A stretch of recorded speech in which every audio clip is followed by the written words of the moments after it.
चाहे आपकी जिंदगी में कितना भी बड़ा से बड़ा दुख क्यों ना आ जाए, आपको बस कुछ बातों का ध्यान रखना है और अवश्य ही यह दुख भी चला जाएगा। दुख को आप दो तरीके से देख सकते हैं। पहला यह, क्या आपकी जिंदगी में जो खुशी थी क्या वह ठहरी, वह भी चली गई ना, तो फिर इस दुख से क्या डरना, इसे भी जाना ही है, बस थोड़ा वक्त लगेगा। दूसरा यह कि जो भी होता है अच्छी के लिए होता है।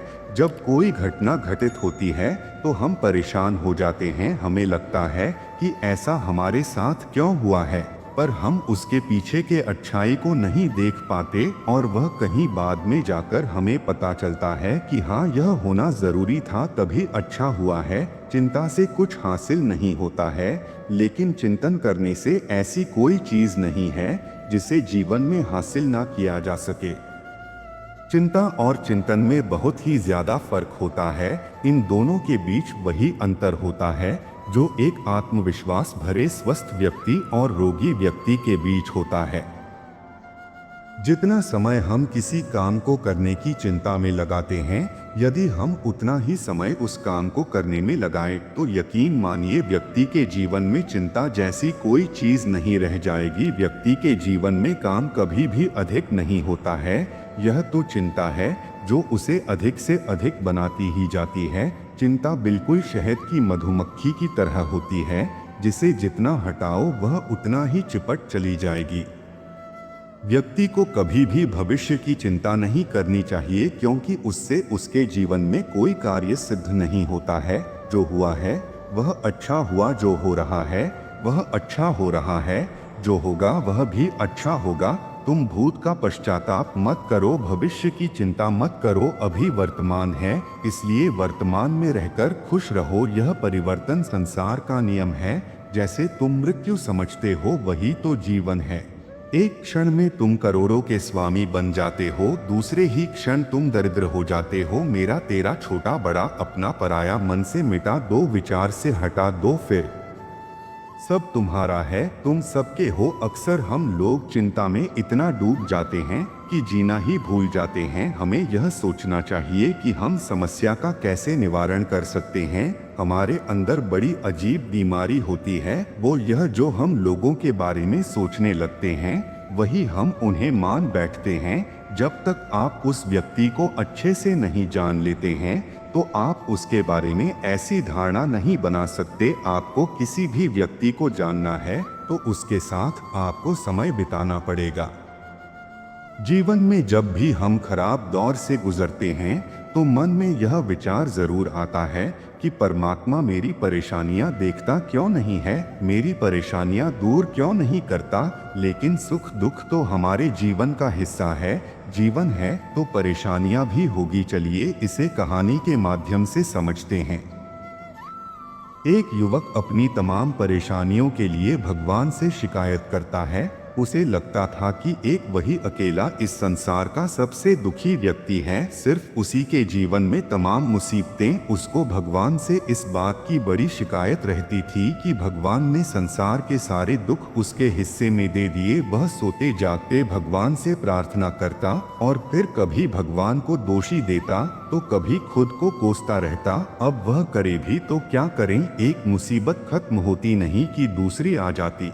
एक दिन उसने सोने से पहले प्रार्थना की, प्रभु मैं आपके सामने कहता कहता थक गया, अब और हिम्मत नहीं बची मेरे अंदर। एक अंतिम बार कह रहा हूँ, कृपा करके मेरी प्रार्थना सुन लीजिए। अगर आपको मेरे दुख नहीं मिटाने हैं तो कम से कम इतना तो कर सकते हैं कि किसी ऐसे व्यक्ति के दुखों से मेरा दुख बदल दीजिए जिसके जीवन में मुझसे कम दुख हो। हमेशा के लिए नहीं तो कम से कम कुछ महीने के लिए ही सही, थोड़े दिन के लिए मुझे भी कुछ राहत मिल जाए। अब भगवान ने उस व्यक्ति की आखिरी इच्छा सुन ली और उसे उस रात सपने में भगवान दिखे। भगवान बोले, बालक मैं तुम्हारी प्रार्थना रोज सुनता था, पर मैं उनके ऊपर ध्यान ज्यादा दे रहा था।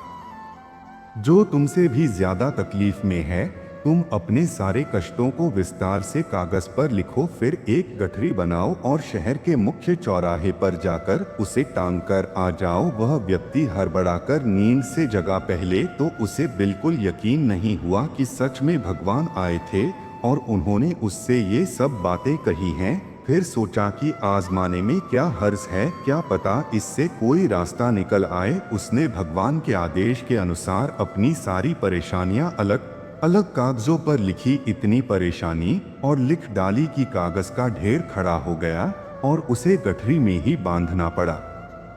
अब वो व्यक्ति ने अपनी गठरी उठाई और पहुंच गया चौराहे पर, लेकिन वहां पहुंचकर चौराहे का नजारा देखकर अचंभे में पड़ गया। उसने देखा कि चौराहे पर तो पहले से ही लोगों की लंबी लाइन लगी हुई है, जो उसी की तरह अपने अपने दुखों की बड़ी बड़ी गठरी लिए आ पहुंचे। आखिर ये चक्कर क्या है, सब कुछ उसकी समझ से बाहर था।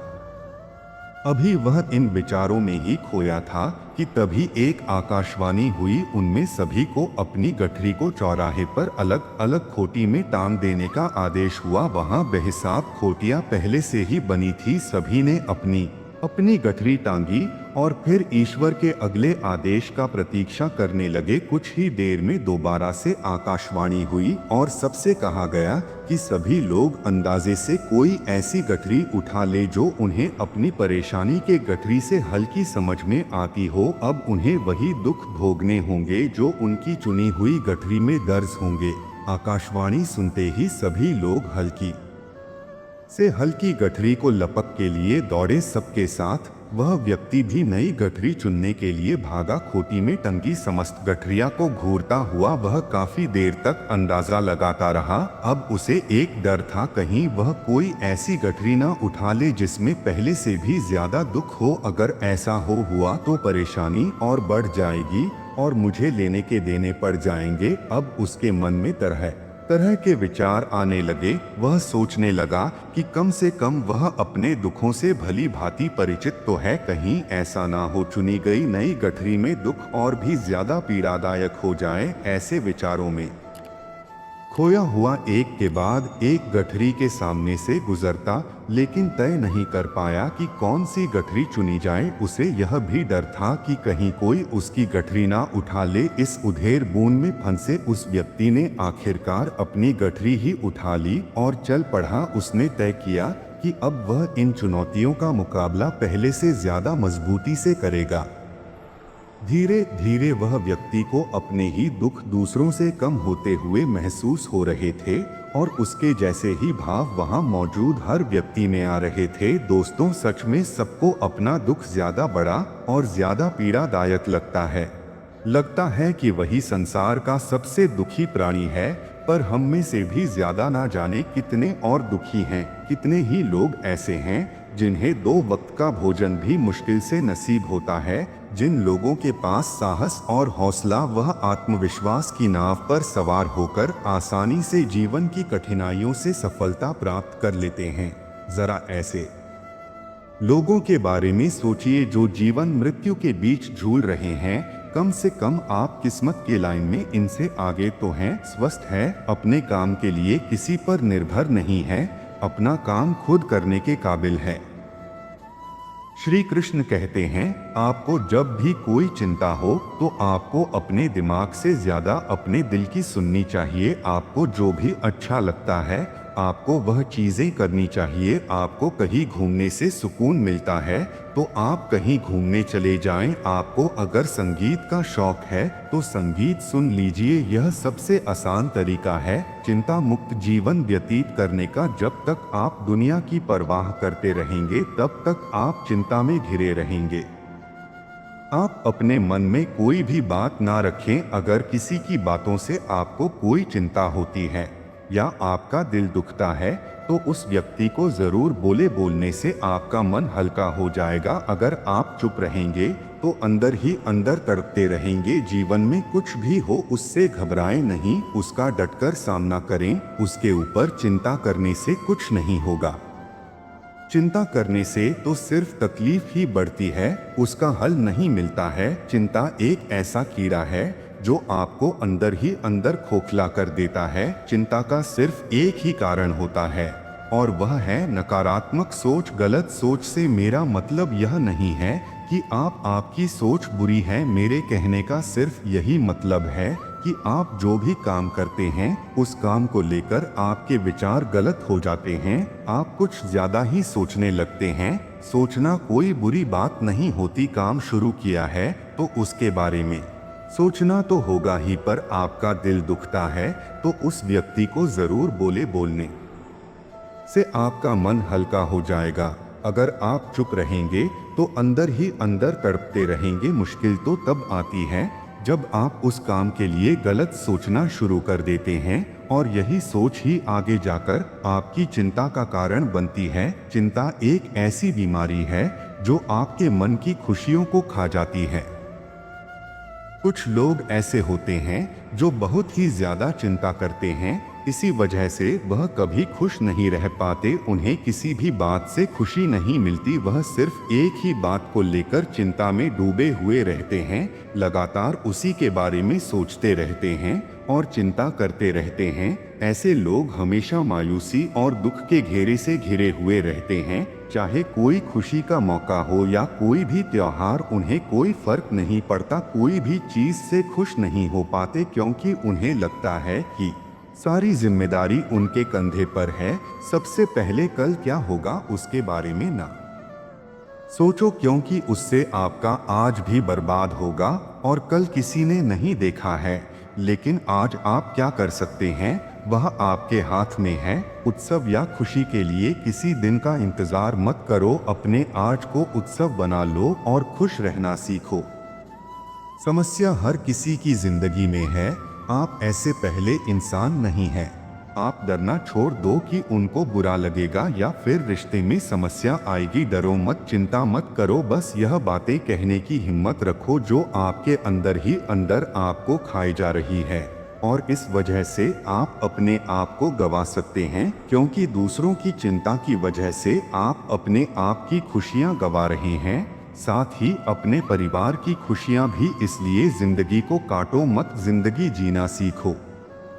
एक बार की बात है, पुराने समय में एक व्यक्ति बहुत ही दुखी था। उसके जीवन की परेशानियां खत्म ही नहीं हो रही थी। वह निराश रहने लगा। एक दिन उसके गांव में एक संत आए। वह व्यक्ति संत से मिलने पहुंचा। बोला कि महाराज, मैं बहुत दुखी हूं। जीवन में हमेशा खुश कैसे रह सकते हैं? कृपया मुझे बताइए, मुझे खुशियां कैसे मिल सकती है? संत ने उससे कहा कि ठीक है, मैं तुम्हें यह राज बता दूंगा, लेकिन पहले तुम्हें मेरे साथ जंगल में चलना होगा। संत ने एक बड़ा पत्थर उठाया और उस व्यक्ति को पकड़ा दिया। संत ने उससे कहा, यह पत्थर लेकर मेरे साथ चलो। बड़ा पत्थर उठाकर व्यक्ति संत के साथ चलने लगा। कुछ ही देर में पत्थर की वजन से व्यक्ति का हाथ दर्द करने लगा, लेकिन वह कुछ बोला नहीं और साथ चलता रहा। कुछ दूर चलने के बाद संत से कहा, महाराज, अब मैं ये पत्थर उठाकर आगे नहीं चल सकता हूँ, मेरा हाथ दर्द कर रहा है।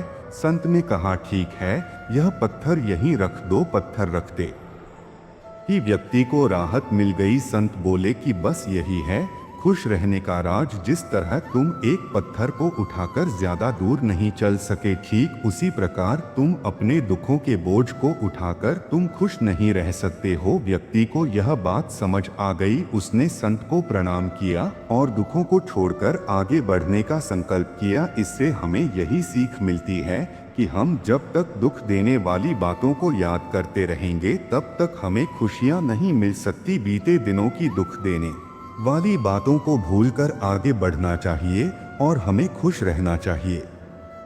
दोस्तों, उम्मीद है आपको इस कृष्णा वाणी से कुछ ना कुछ जरूर सीखने को मिला होगा। वीडियो को लाइक करके कमेंट में जय श्री कृष्ण लिखना ना भूले। अगर इस वीडियो में मुझसे कोई भी त्रुटि रह गई हो तो मैं आपका क्षमा प्रार्थी हूँ। मिलते हैं जल्दी ही एक और कृष्णा वाणी के साथ। तब तक के लिए खुश रहे, मुस्कुराते रहे।